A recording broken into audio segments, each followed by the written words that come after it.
Many people are excited about Deion Sanders, Coach Prime, and what he brings to Colorado. But where does he rank among the Pac-12 coaches? I'm going to talk about some coaching rankings on today's episode of Locked On Buffs.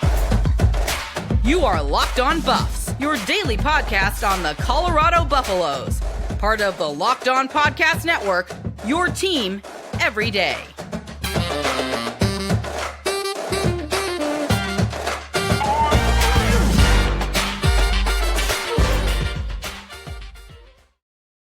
What is up, everybody? This is Locked On Buffs. I am your host, Kevin Borwood. Today's episode, we're going to be talking about some rankings of Pac-12 coaches, what one analyst thinks that Colorado needs to do to make a bowl game, and then the good old people at DNVR, DNVR, I believe is how it's called or pronounced. I've never heard it out loud, I guess.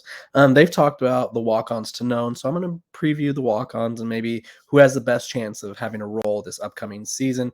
But before we do, I want to thank you guys for making Locked On Buffs your first listen every day. We are free and available wherever you get your podcast, your team every single day here on Locked On. That's how we do it. Okay, Pac-12 coaching rankings. I feel like we've discussed these maybe once or twice before, but every offseason, 24/7 Sports, CBS Sports, they vote on who they think are the best coaches in all of college football, and this is how the Pac-12 coaches shook up this year. They rank them nationally, and then obviously they can rank them by conference once they figure out where everybody is nationally. Number 12 was Troy Taylor at Stanford, 69th overall. 11 was Kenny Dillingham, 65th. Arizona was Jed Fish at 61. Cal's Justin Wilcox at 958. Jake Dickert, the Washington State coach, at 57. And then Deion Sanders, Coach Prime, at number 7. And this is what they said about him, just because I feel like obviously this is who you guys care about the most. I'm not going to read about every single one, but they said you can make the argument that Colorado will be the most fascinating team in America this season using the portal. Sanders completely transformed perhaps the worst Power 5 roster into a brand new team in one offseason. Whether it works remains to be seen, but Colorado has a tough non-conference schedule with games against Nebraska and TCU. They're winnable. I talked about this yesterday. Those were two of the 7 winnable games that I think. But there's going to be a lot of eyeballs staying up late to watch this team play. Colorado may not reap the benefits of the roster overhaul right away, but could be a team to watch going forward in the Pac-12. Realistically, I feel like 7's a good spot for him. He was very accomplished at Jackson State. He kind of shows that he's an elite recruiter, because I think when you talk about best coaches in college football, I think you have to take in all aspects. You got to take in recruiting, the people they put around them, like their coaching staff, and then you got to essentially you have to think about what they bring to the table. And obviously Coach Prime, being an NFL Hall of Famer, has quite a bit of knowledge, and I think he's shown that he could put that knowledge to use. He won a ton of games at Jackson State, and he's probably going to have some success at Colorado despite the lose-lose situation comments that that one anonymous coach. I wonder who it was. I feel like if I had to guess, no, I'm just kidding. I'm not going to guess, because then that's just libel. I don't want to be slandering people for no reason. But here's the thing. I think 7's a good spot for him. I think he could rise as high as 1 realistically, maybe 2. Lincoln Riley is always going to be up there. I think Coach Prime, depending on how his career goes, could be one of the best coaches in college football. It just depends on his roster construction, the situations that he finds himself in, and then his coaching staff. And I think for right now, his coaching staff is really good. I like who he's put around him. Recruiting wise, he'll never have an issue because players all the time, they say, I want to play for Deion Sanders, or that's Deion Sanders. Of course I want to play for him.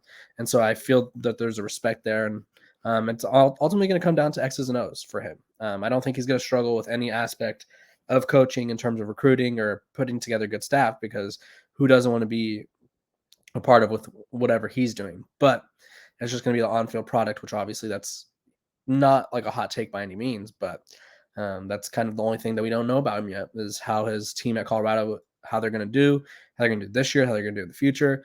Moving on, Dan Lanning, number 6. I thought this was interesting. Jonathan Smith, number 5, ahead of Dan Lanning. A little Civil War battle right there. Washington's Kalen DeBoer, number 4. No rhyme intended, but that happened. I'm sorry. Chip Kelly at UCLA, number 3. He is ranked as the 13th overall coach in all of college football. Kyle Whittingham, Number 7 overall, number 2 in the conference, and then Lincoln Riley, number 1 overall, number 4 in the country. Here's the thing.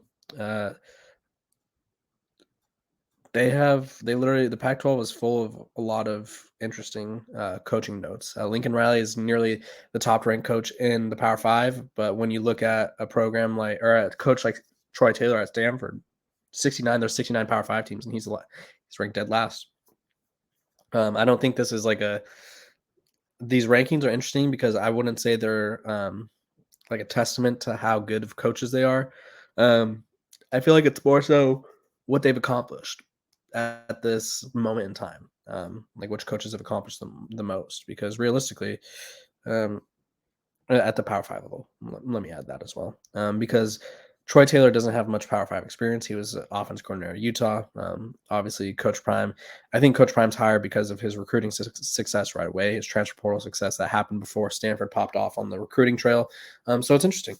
I think a lot of us, especially these Colorado fans out here, I know you guys expect Coach Prime to be the number one coach in the conference and in the country, and I think he has the potential to do that. I'm not going to take that away from him. I think we need to see obviously the on-field product before we can declare that.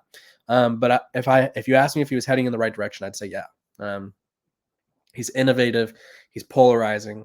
He knows a lot, obviously, about football, and realistically, he's kind of a younger, newer coach. And so I think there's always room at the top for new heads and new coaches to kind of emerge. And so I think the possibilities for him are endless. If I had to rank these coaches, I would have Lincoln Riley 1, Kyle Whittingham 2. I would agree with that. Chip Kelly at 3 is interesting because I think if it was Chip Kelly at Oregon, I'd probably have him at 2. But UCLA Chip Kelly, I'm not as high on. I think if you switch him with Kalen DeBoer, I'd be like, that makes sense. I'm just saying. I don't know. I just feel like there's a lot of the middle part is where it gets a little iffy. I think Jed Fish is a little low. I think he could be higher than both Justin Wilcox and Jake Dickert. Justin Wilcox is someone who I think he has potential. Realistically, the Pac-12 has a good set of coaches. I won't lie to you. I was looking through the list and I was like, yeah, Lincoln Riley, one of the best offensive minds. Kyle Whittingham, a gritty program builder. Chip Kelly I feel like Chip Kelly doesn't get enough credit for this, but I think he literally, I won't say invented, but he kind of was at the forefront of the up-tempo offense. Kalen DeBoer, offensive mind, great offensive mind. Jonathan Smith has resurrected this Oregon State program. It's a completely different program with him at the helm. I'm excited to see what they do. Dan Lanning, solid defense, great defensive mind. I think we didn't see that last year, and I think that's why he's so low, so that doesn't shock me. Jake Dickert, I feel like we had a lot to learn about him. I feel like he's obviously he went from the worst coach in the conference last year, took over for Nick Rolovich, who was fired, and then he's kind of still working his way up. He's a youngster, so a lot of these coaches, very interesting. I would be interesting to see this ranking come out again after the season, which I'm sure it will. But preseason, I feel like there's some I agree with, some I disagree with. I feel like Chip Kelly's a little high right now. Ken DeBoer, you could flip them. I feel like Jake Dickert and Justin Wilcox are a little too high. But other than that, I feel like Coach Prime, I like the spot he's in. There's room to grow, and I think there's room to grow up the rankings. And so, yeah. That's my take on that. I think he has the potential to be one of the best coaches in college football. We just have to see it at the Power 5 level. Because obviously when they're ranking Power 5 coaches, because that was before you guys get all mad about me talking about Power 5, that's what the article was about, or the discussion was about. They ranked the Power 5 coaches, so that's what we're talking about. So don't get all mad. When we come back, we're gonna be talking about the most important thing you guys all care about. Colorado making it to a bowl game. Okay. But before we do that, I need you guys to know that this episode is brought to you by FanDuel. Take your first swing at betting MLB on FanDuel and get 10 times your first bet amount in bonus bets, up to $200. That's right. Just bet $20 and you land $200 in bonus bets, win or lose. That's $200 you could spend betting everything from money line to the over-under to who you think is going to hit the first home run, all on an app that's safe, secure, and super easy to use. Plus, when you win, you can get paid instantly. There's no better place to bet on MLB than FanDuel, America's #1 sports book. FanDuel's the official partner of Major League Baseball as well. Okay, welcome back. We are talking about Colorado making it to a bowl game. Good friend of the show, kind of. I've had him on one of my other podcasts. He's a great guy. JD Pickell at On3. He was talking about Colorado making a bowl game in year one, and what they need to do. And he said, which I loved. I love his response. Just a second, His response was, "Can Colorado make a bowl game this year? That is a great question. This is the great unknown. This is potentially the greatest unknown of the entire 2023 season," which is true. I think Colorado is probably the biggest wild card in college football. Does the transfer portal class just hit immediately? Stars everywhere. Are they just blowing doors off people because nobody knows what to expect? Or do they struggle? Is there growing pains? Is there maybe this guy, like, I don't know who it could be. I'm not going to like name names, but maybe someone's not as good as we had previously thought or something like that. Who knows? But either way, biggest wild card in all of college football. He said this is potentially the greatest unknown. Reason for that being, we have never seen anything like what Deion Sanders is doing in Boulder, with the nature of just flipping the entire roster from what it was a year ago, which was necessary. No rules were broken. That roster was terrible. They were terrible at everything. There was not a single positive aspect to that roster. I think there was good individual players, but other than that, I can't blame Coach Sanders for wanting to get rid of all of those guys. He says the players that were part of the 111th season that Colorado had last year, they're not really there anymore. There's a handful, but obviously not a lot of them. And he made a really I won't say weird, but it's kind of weird analogy. It works, but it's weird. He says the best way I can describe this is when an old restaurant closes up shop and it shuts down and it's done, and then a new restaurant comes in and opens its doors in that same building. You kind of have an idea of what to expect. You kind of have memories from the last restaurant that used to be the same building, but it's a new menu. Looks different, smells different, feels different when you walk in there. So you have this former thought about what the place was, but in reality, when you walk into the new restaurant, you have no idea what to expect. Could be a instant success or disaster right away. But when talking about a bowl game, he said, because Coach Prime just did it and because Coach Prime just did it and made a bowl game in year one. Mark my words, if they make a bowl game in year one, that is an unbelievable success for Coach Prime. If that's year one, that's absolutely phenomenal. Totally agree there. I think if Colorado does make it to a bowl game, I think that's kind of obviously for those who have bet the over on their over under at 3.5 or whatever has gone up to or gone down to. I think it was 3.5. If you bet the over on that, you're thrilled because obviously Colorado is they're being slept on, which is no surprise. But yeah, I think a bowl game is not out of reach. I talked to you guys, I think 2 days ago or yesterday, probably 2 days ago, about the 7 game, or no, it was yesterday because I did a 4th of July themed episode. There's 7 games on the schedule that I see is winnable. You need 6 to get in. So Colorado has the opportunity. I think they do have a tough schedule, but they also have the benefit of they have a lot of talent. They have a new program. It's like a new roster, new vibes. They're rejuvenated. Everything about this program is different, and you guys need to realize that there's probably going to be some struggles, but this team, they can be really good. I talked about the guys who I think could explode yesterday. There's just so many things that seem to be going right for this program, and I don't know why it would stop now. But I also think if Coach Prime makes it to a bowl game in year one, talking about those coaching rankings, he's got to be at least top 5. He just does. I don't know. I don't think he'd surpass Lincoln Riley or like Chip Kelly, but I think if you put him at 4 or 5, I don't know if a lot of people would argue. It just goes to show how innovative and successful he has been at this level. So yeah, I think that they're a bowl game in year one. It's I won't say it's super reasonable, but it's a reasonable expectation. I don't know.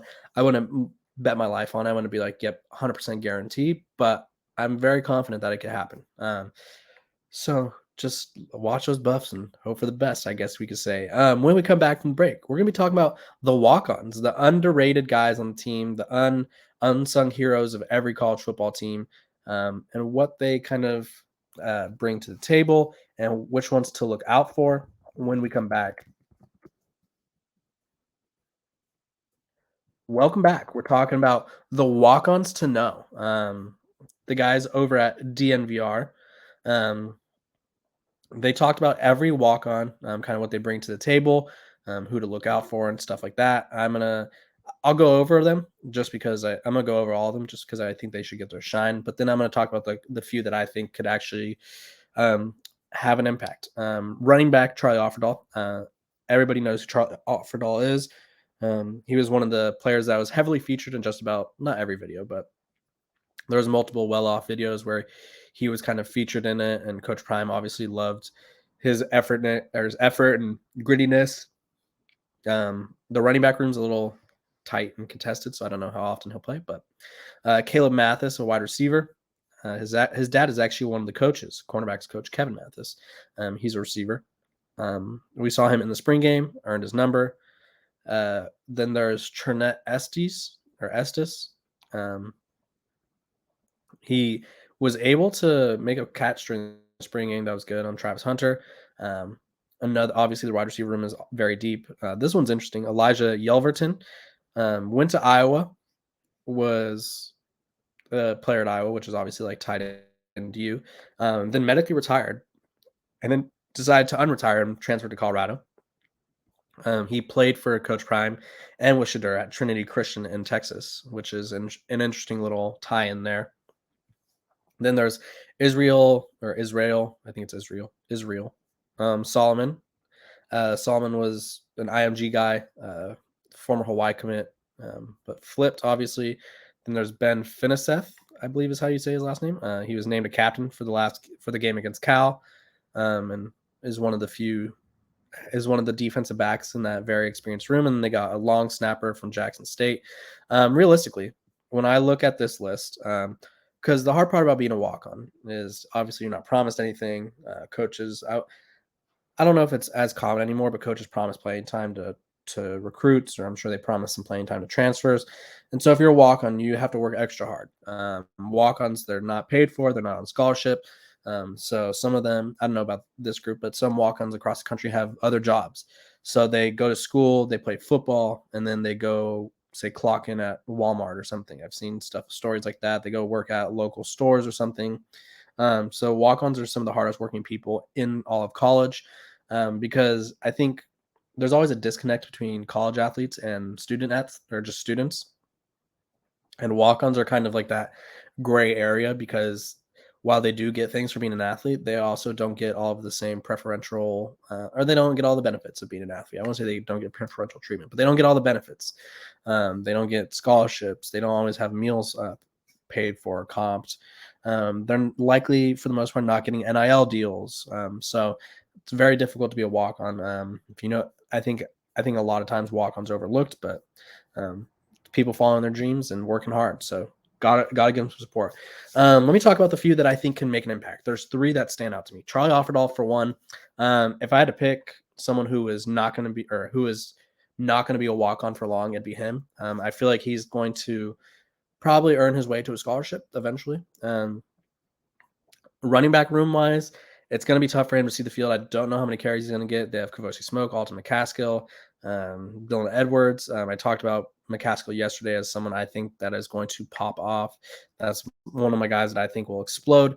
I think it's a tough scenario there. But realistically, Charlie Offerdahl, he's gritty. He brings a lot of effort, and I think Coach Prime really likes him based off the videos. Then I'm going to go all the way down here to tight end, or not all the way down. I have a little list of it. The tight end, Elijah Yelverton. I think with tight ends, it's interesting because obviously when they had Seydou Traore, there was a lot of potential at that position. But they don't use tight ends in Sean Lewis's offense that heavily. So I'm not really sure what the impact potential is, but the fact that he played at Iowa, has some Power 5 experience, or at least being in a Power 5 program, and he has a connection with Shedeur, I think that helps out a little bit. I think and plus the tight end room is kind of open, or the tight end spot is kind of open for the taking. So that'll be interesting. But here's the one that I think a lot of people are sleeping on is Israel Solomon. They have here, he's a defensive captain at IMG for the national team. Had 4 picks, 5 pass breakups. He was on his way to Hawaii. He was, I think, a little overlooked, but I think a lot of, especially when you go to or you play at a program like ING, and I think it's easy to get overlooked at times just because everybody on the team is kind of that really good person, or everybody's really good. The Dallas, Texas native went to Trinity, or he played in the Trinity League. Or wait, no, whoa, he's from Dallas, Texas. Played part of his high school football in California, and then ended up going to IMG. And he had, I believe, let's see, I think he was a Hawaii commit. Is what I he was committed to Hawaii at one point, and then right before he flipped and got an opportunity. This is what he told one outlet: "I was going to follow Coach Prime to Jackson State. I ended up committing to Hawaii right before he was on the move to Colorado. I heard about a camp they were doing and decided to go see what's out there. They say they're looking for dogs, and I'm a dog. So I went to the camp, and he says he did well enough to grab the attention. He says." And when talking about IMG, he said IMG has stiff competition. They're pretty equal, but I feel like Florida is a little bit different. The game is a lot faster when comparing Florida and California. So he's got that mentality. And I think the corner spots are all going to be outside of Travis Hunter. The other corner spot is up for grabs. And while obviously the other starter I think will be Omar and Cooper and then Cornelius McClain eventually, that doesn't mean he's not going to get reps. And so those are the few walk-ons that I think could make an impact. And let me know below which one you think might have the biggest impact in 2023. I appreciate you guys for tuning in to Locked On Buffs, and I hope you guys had a safe and great 4th of July. Hopefully your dogs were safe as well. It's one of my biggest worries is the pups. Make sure the pups are okay. You guys have a great day. I will see you guys tomorrow on Thursday.